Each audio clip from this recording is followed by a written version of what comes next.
नमस्कार, मैं साक्षी। स्वागत है आपका हमारे चैनल पर। केंद्रीय गृह मंत्रालय ने 4 जून को ऐलान किया था कि साल 2027 में जाति गणना के साथ साथ जनसंख्या जनगणना भी कराई जाएगी।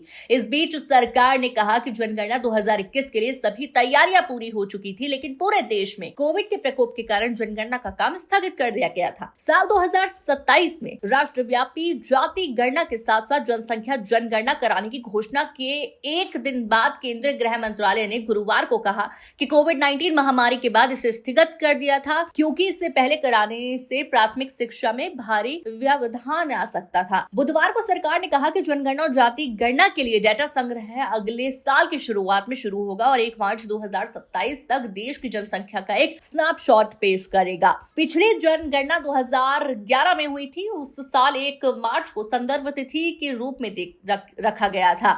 अगली दशकीय जनगणना 2021 में होनी थी, लेकिन महामारी के कारण इसे टाल दिया गया। गृह मंत्रालय के प्रवक्ता ने एक्स पर पोस्ट किया, जनगणना 2021 के लिए सभी तैयारियां पूरी हो चुकी थी। हालांकि पूरे देश में कोविड के प्रकोप के कारण जनगणना का काम स्थगित कर दिया गया था। कोविड ने शिक्षा सहित सभी क्षेत्रों को बाधित किया। जनगणना के लिए लगभग 30 लाख गणनाकर्ताओं की आवश्यकता है और उनमें से अधिकांश प्राथमिक विद्यालय के शिक्षक हैं। कोविड के बाद जनगणना प्राथमिक शिक्षा को बाधित कर सकता है। प्रवक्ता ने कहा कि जिन देशों ने महामारी के तुरंत बाद जनगणना की, उन्हें जनगणना के आंकड़ों की कवरेज पर समस्याओं का सामना करना पड़ा। केंद्र की प्रतिबद्धता दोहराते हुए प्रवक्ता ने कहा कि जनगणना प्रक्रिया अब तुरंत शुरू होगी और 1 मार्च 2027 को संदर्भ तिथि के रूप में समाप्त होगी। पोस्ट में कहा गया है, जनगणना के संचालन के लिए बजट कभी भी बाधा नहीं रहा है, क्योंकि सरकार द्वारा हमेशा धन का आवंटन सुनिश्चित किया जाता है। तो कैसा लगा आपको ये अपडेट, हमें कमेंट सेक्शन में जरूर बताइएगा,